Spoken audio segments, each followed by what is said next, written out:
सारा प्रणाम, मैं हूं हिमांशु द्विवेदी और स्वागत है आपका हमारी खास पेशकश सार्थक संवाद में। जैसा कि आपको पता ही है, सार्थक संवाद के तहत इस समय हम उत्तराखंड प्रवास पर हैं।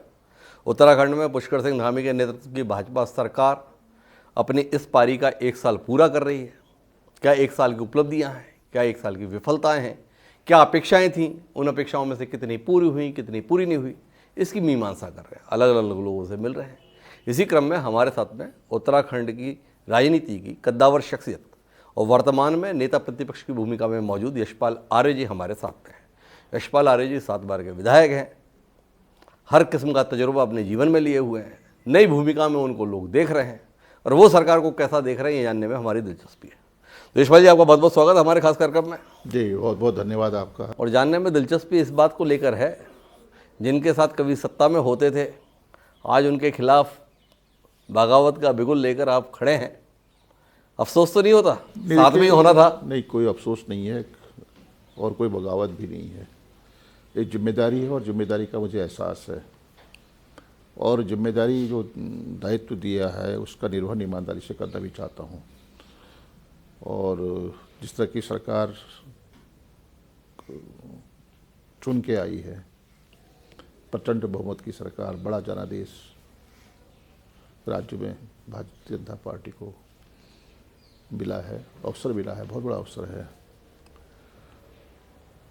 1 साल का भी समय अब करीब है, 23 मार्च को पूरा हो रहा है। मार्च को पूरा हो रहा है। और जहाँ तक नज़रिए और दृष्टि की बात है, सच कह रहा हूँ, सच्चाई है और कटु सत्य भी है कि भारतीय जनता पार्टी ने राज्य की जनता को निराश किया है। अपेक्षाएं ज़्यादा थी, उम्मीदें ज़्यादा थी, लेकिन उसके अनुरूप सरकार कहीं भी ठहरती दिखाई नहीं दे रही है। लक्ष्य भी था लेकिन दिशा नहीं थी और कोई दृष्टि भी नहीं। संकल्प था लेकिन नियत नहीं थी, मनसा नहीं थी।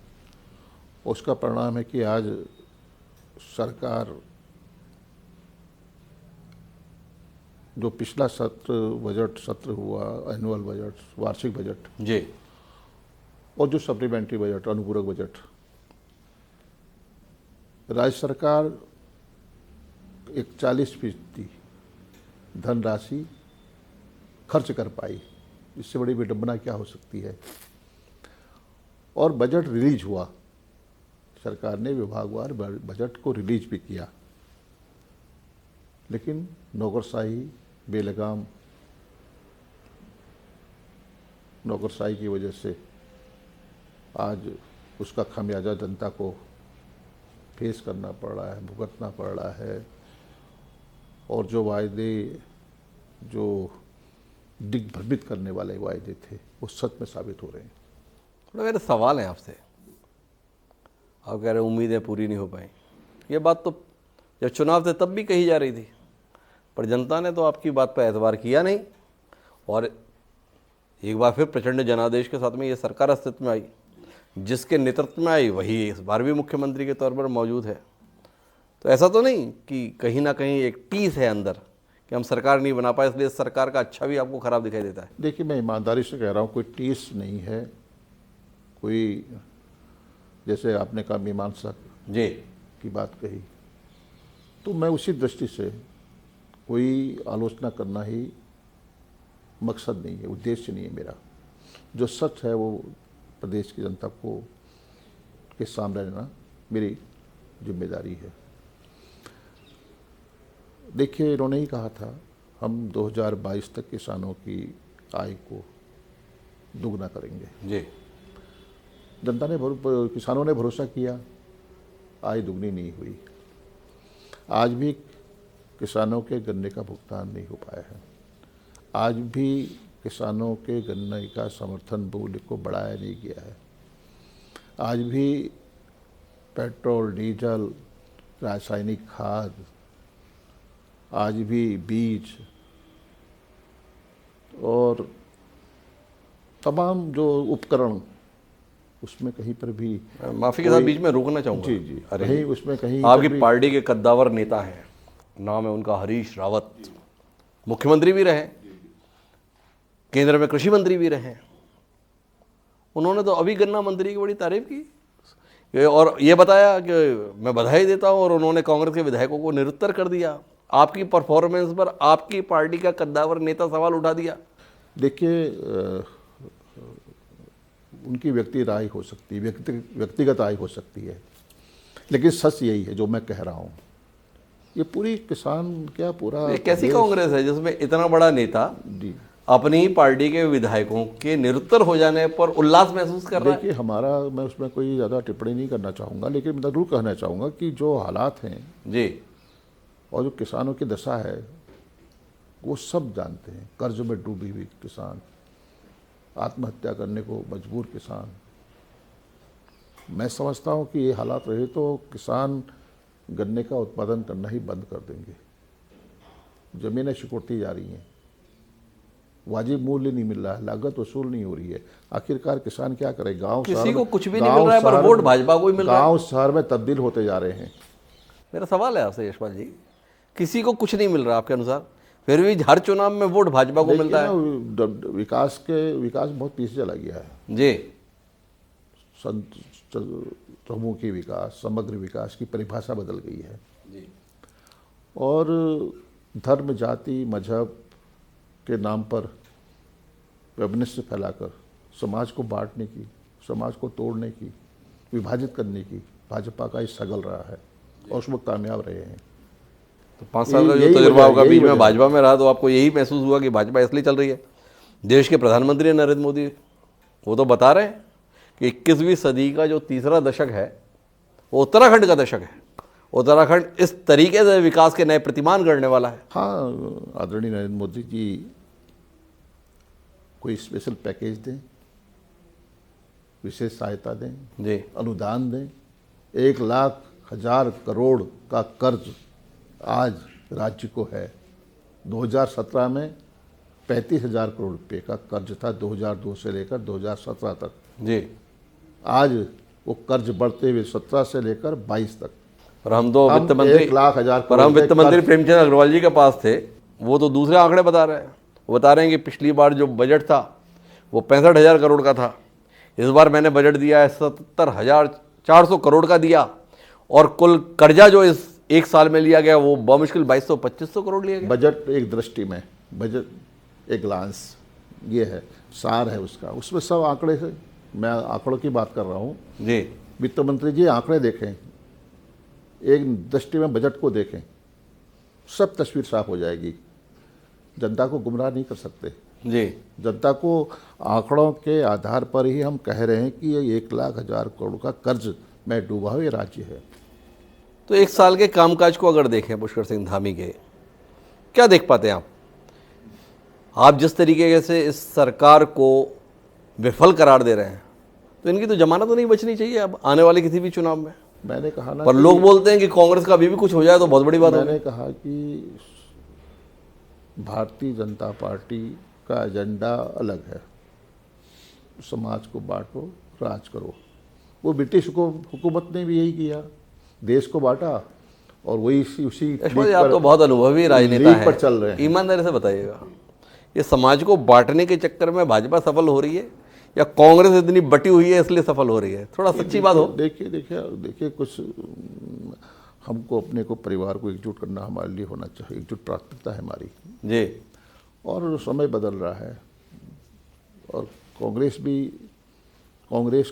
के पूरे प्रदेश की, देश की निगाहें कांग्रेस पर हैं जी। हमारी जिम्मेदारी बनती है, हमारा दायित्व है, जो देश की निगाहें कांग्रेस पर हैं उसके अनुरूप हमें आचरण, अपना व्यवहार, अपनी कार्यप्रणाली, अपनी वर्किंग उसी हिसाब से तय करनी होगी। बड़े महत्वपूर्ण टिप्पणी कर रहे हैं कि कांग्रेस की ओर देश देख रहा है। कांग्रेस जिसकी ओर देख रही है उसका नाम राहुल गांधी है। राहुल गांधी के संदर्भ में भाजपा का आरोप है कि ये तो देश को बदनाम करने के काम में लग गए हैं। विदेश में जिस तरीके के बयान दे रहे हैं उसके चलते पूरा देश शर्मसार हो गया है, और इसलिए देश एक स्वर में राहुल गांधी की माफ़ी चाहता है। और ऐसे नेता के बूते पर आप अपना भविष्य देखते हैं, कहीं उलझ तो नहीं गए यशपाल जी? न मैं उलझा हूँ, न मैं कोई गलत रास्ते पे चल रहा हूँ, मैंने सही रास्ता चुना है। और राहुल गांधी जी ने जिस तरह से, मैं कोई चाटुकारिता नहीं कर रहा हूँ, सच कह रहा हूँ। 4000 किलोमीटर की यात्रा कन्याकुमारी से लेकर कश्मीर तक, और मैं उस यात्रा का एक दर्शक भी रहा हूँ। उस यात्रा का एक सहयात्री के रूप में मैंने काम किया है।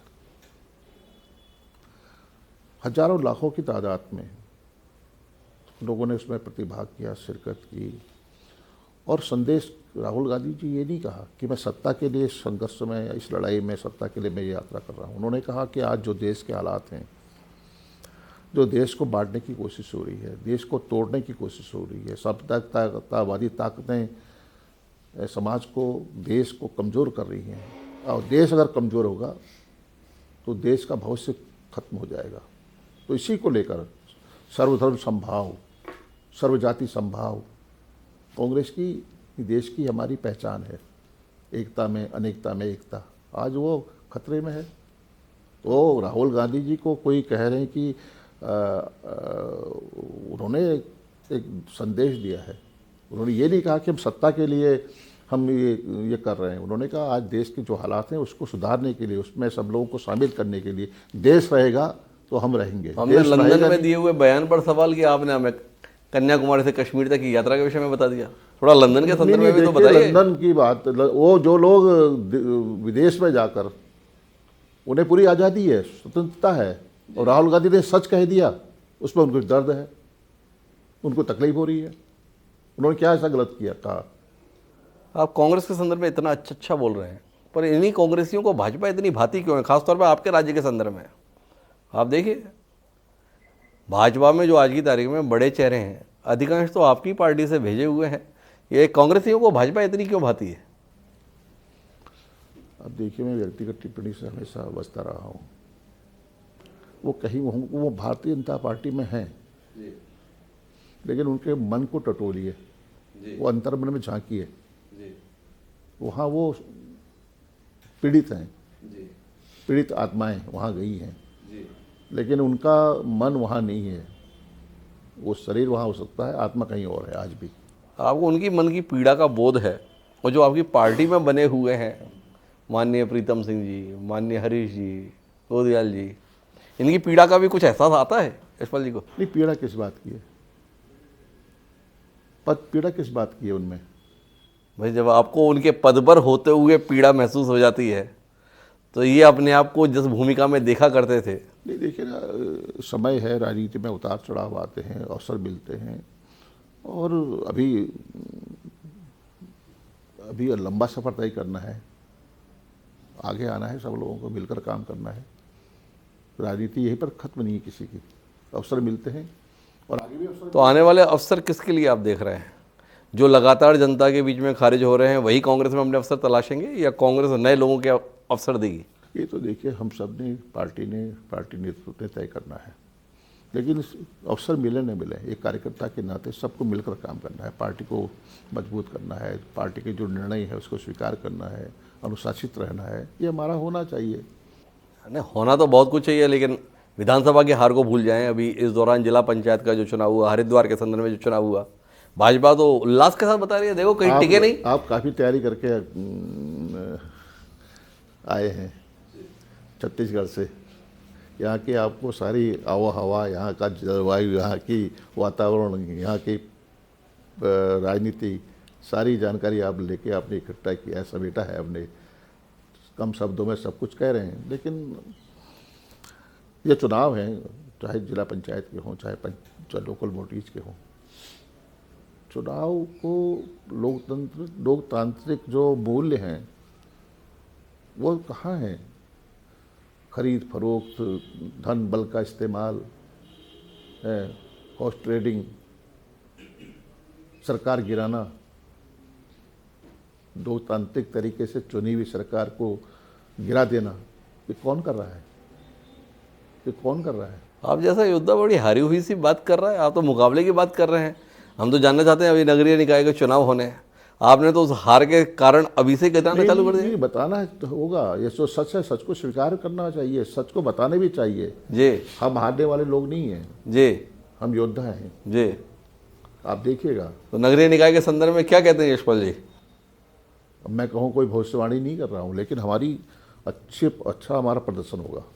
आप यहाँ पर बैठ के आपके सामने कह रहा हूँ, हम अच्छी जीत। महेंद्र भट्टे जी हमें बता रहे थे बातचीत में, पिछली बार 90% थे, अब देखिए ना, मैं इस बार 70% के लिए पहुंचने वाला हूं। कोई किसी मैं व्यक्तिगत की बात नहीं कर रहा, भारतीय जनता पार्टी के प्रदेश अध्यक्ष के बयान की बात कर रहा हूँ। जिन्होंने कहा है, मैं उनके बारे में कोई टिप्पणी नहीं कर रहा हूँ जी। तो वो कह रहे हैं कि हम 90% हम लोग कामयाब होंगे।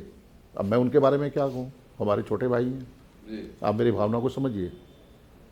अब आप भाइयों के संदर्भ में भागीदारी करते रहेंगे तो फिर जाके कांग्रेस कार्यकर्ता की चिंता कौन करेगा? रिश्ते देखिए, अब हमारा हम तो संबंध तो अब हमारी लड़ाई होती है जी, हम आमने सामने की लड़ाई है, लेकिन वो एक जो हमारी जो संस्कृति, जो हमारे संस्कार हैं, उसको तो हम खत्म कर देंगे। आखिरी बातचीत के दौर में चलते हैं। मोदी जी एक बार फिर प्रधानमंत्री बने, इसके लिए पूरी भाजपा यहाँ पे संकल्पबद्ध दिखाई देती है, कोई कसर बाकी नहीं है। आपसे जानना चाहता हूँ, उत्तराखंड राहुल जी को प्रधानमंत्री बनाने के लिए कोई योगदान दे पाएगा या भावनाओं के स्तर पर ही रह जाएगा? देखिए, मैंने कहा कि हम सब मिलकर काम करना चाहते हैं, पार्टी को खड़ा करना चाहते हैं, पार्टी को संगठित करेंगे तो निश्चित रूप से हमारी जीत हासिल होगी। मैंने देखा है, हम लोग, जब मैं पीसीसी प्रेसिडेंट था, प्रदेश कांग्रेस अध्यक्ष था जी, उस दौर में भी हम 5 ही सीटें जीते, 5 सीटों पर कांग्रेस जीती जी, तो क्या हम उसको पुनरावृत्ति नहीं कर सकते हैं? जी। उसको हम लगे हैं, मेहनत कर रहे हैं। मुझे उम्मीद है हम निराशावादी नहीं है, जी, और ख़ास तौर से मैं। तो मेहनत किस और ये तरीके से? जिम्मेदारी दी गई है मुझे हाईकमान ने, जी, तो उस जिम्मेदारी को निभाना यशपाल को का काम है। उस जिम्मेदारी को निभाना और लड़ाई लड़ना यशपाल की प्रतिबद्धता है। तो आप तो विधायक दल के नेता हैं, प्रदेश अध्यक्ष के तौर पर महाराज जी हैं, कैसा चल रहा है संबंध? मेरे संबंध किससे खराब है? वो अच्छे संबंध है, मेरे छोटे भाई हैं, वो बहुत अच्छे संबंध है उनसे मेरे। अरे सबसे ही आपके संबंध अच्छे थे तो भी आप इस पार्टी में नहीं रहे थे, फिर इस पार्टी में है तो संबंध तो आपके अच्छे रहते हैं, पर पार्टी में हालात कैसे रहते हैं, सवाल तो इस बात को लेकर है ना यशपाल जी। हालात अच्छे हैं, बेहतर हालात होंगे और अच्छे बेहतर हालात होंगे। तो उस बेहतर हालात के अंदर क्या उम्मीद करें? जो पुराने चेहरे हैं उन्हीं को मैदान में उतरने से बात बनेगी, या आपको लगता है कि कुछ नए लोगों को तलाशने की पार्टी को जरूरत है? अब देखिए, ये तो पार्टी ने तय करना है, सेंट्रल लीडरशिप ने तय करना है, केंद्रीय नेतृत्व ने तय करना है। अब आप जैसे इतने वरिष्ठ नेता भी केंद्रीय नेतृत्व की बात करेंगे, देखिए, आप तो जमीन की बात कौन करेगा? आप द्विवेदी जी, आप भी अक्षर जानते हैं, तो उसमें मैं कोई टिप्पणी करूं ठीक नहीं है, लेकिन लोकतांत्रिक तरीके से जो भी फैसला होगा उसको स्वीकार करते उसके लिए काम करेंगे। चलिए, तो अब आखिरी सवाल, धामी जी के संदर्भ में क्या भविष्य देख रहे हैं? पिछली बार सरकार थी भारतीय जनता पार्टी की, 3 मुख्यमंत्री देखने का सौभाग्य उत्तराखंड को मिला। इस दूसरी पारी में भाजपा की लगातार दूसरी पारी में किस उम्मीद के साथ में यशपाल आर्य जी आकलन कर रहे हैं? अनुभवी राजनीतियाँ हैं, भविष्यवक्ता ना सही, पर अनुभव तो बोध कराता है। आपने पहले ही कह दिया कि भविष्यवक्ता नहीं, मैं भविष्यवक्ता तो हूँ नहीं, पर अनुभवी राजनीतियाँ मैंने साथ में ये भी जोड़ा। ये जो जनता है ना, जनता जनार्दन कहा है, यही फैसला करेगी। तो फिर जनता जनार्दन के फैसले को आप मानते कहाँ हैं? जनता जनार्दन ने तो फैसला दिया, भाजपा ने बढ़िया काम किया, इसलिए दोबारा मौका दिया। हम कहाँ नहीं मान रहे हैं, हम कोई जो हमारा धर्म है उसको निभा रहे हैं। हमारी जनता ने फैसला किया, मतलब 5 साल भाजपा ने बहुत अच्छा काम किया था, इसका मतलब ये हुआ। इस बार कौन सा ऐसा काम है जो अच्छा नहीं हो रहा? 5 साल तक अच्छा काम किया तभी तो जनता ने मौका दिया। अब आप जो शब्दों का जाल है उसमें मैंने कहा आपसे कि धर्म, जाति, मजहब यही पर उलझी हुई है भाजपा, उसी ताने बाने को और उसी खेल को खेलती रही है, तब कामयाब हो रही है। तो धामी जी इस खेल के कितने चतुर खिलाड़ी दिखाई दे रहे हैं या अनाड़ी दिख रहे हैं? मैं टिप्पणी क्या करूं, अनाड़ी या चतुर खिलाड़ी? ठीक है, हमारे प्रदेश के माननीय मुख्यमंत्री हैं और पार्टी ने उनको जिम्मेदारी दी है, लेकिन जो हालात हैं बद से बदतर होते जा रहे हैं, इस बारे में इतना ही कह सकता हूं मैं। तो यशपाल जी संबंधों के बड़े दबाव में है, पार्टी के स्तर पर पार्टी कुछ बेहतर हो इस भावना के साथ है, लेकिन निजी तौर पर टिप्पणियों से परहेज रखते हैं। फिर भी हमने अपनी तरफ से कोशिश की कि प्रदेश के वर्तमान हालात पर उनके विचारों को जाने।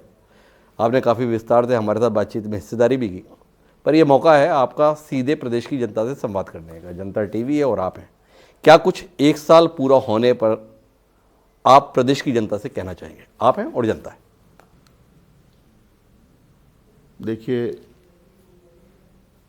जनता का निर्णय सबको स्वीकार्य होता, शिरोधारी है। आज से कुछ 1 साल पूर्व जनता का फैसला हमने उसको शिरोधारी किया, स्वीकार किया। लेकिन जो 1 साल का जो लेखा जोखा है इस सरकार का, उसका मूल्यांकन प्रदेश की जनता करेगी। जो वायदे थे, जो संकल्प था, जो घोषणा पत्र था, वो धरातल पर कहीं है ही नहीं। ये सच है, सच को स्वीकार करना चाहिए। और जनता टीवी एक प्रमुख चैनल है, उसमें मुझे भाग लेने का अवसर मिला है, अपनी बात कहने का अवसर मिला है। लेकिन जहाँ तक मैं देख रहा हूँ कि जो घोषणा पत्र 1 साल पूर्व भारतीय जनता पार्टी ने उत्तराखंड के परिप्रेक्ष्य में जारी किया था, नौजवानों के हाथों को काम, गरीबों का उत्थान, सबका साथ, सबका विकास, आज दलित शोषित वंचित समाज कुंठित है, डरा हुआ है, भयभीत है। कोई सुनवाई नहीं हो रही है। कानून व्यवस्था पूरी तरह ध्वस्त हो चुकी है। बेरोजगारी बढ़ चुकी है। न्याय की मांग करे, नौजवानों पर लाठीचार्ज हो रहा है, संगीन धाराएं लगाई जा रही हैं, जेल में बंद किया जा रहा है। और जो पेपर लीक मामले में जो संदिग्ध हैं, संलिप्त हैं, उन्हें जेल डाला जाता है और उनकी बेल हो जाती है। और हमारी मांग और बेरोजगार संगठन नौजवानों की मांग क्या थी? ये तो मांग थी कि हमें इसकी इंक्वायरी होनी चाहिए। जब तक जांच नहीं होती तब तक कोई परीक्षाएं न हो। हाई कोर्ट के सिटिंग जज की निगरानी में जांच हो। अंकिता हत्याकांड, तो तमाम मसले हैं, तमाम मसलात हैं। भ्रष्टाचार की जड़ें गहरी हो चुकी हैं, अपराध बढ़ रहे हैं, महिलाओं के ऊपर अत्याचार बढ़ रहे हैं। तो तमाम मामलों में, और मैंने कहा ना कि विकास, अवरुद्ध विकास, सीमांत जनपदों की हालत बदतर है। गांव के गांव खाली हो रहे हैं, गांव के गांव खाली हो चुके हैं। रिवर्स प्लान की बात करते हैं, स्किल डेवलपमेंट की बात करते थे। महत्वाकांक्षी योजना है स्किल डेवलपमेंट, कौशल विकास, कहाँ पर है? पूरी तरह सरकार विफल है। मैं जो भी कह रहा हूँ तथ्यों के आधार पर कह रहा हूँ।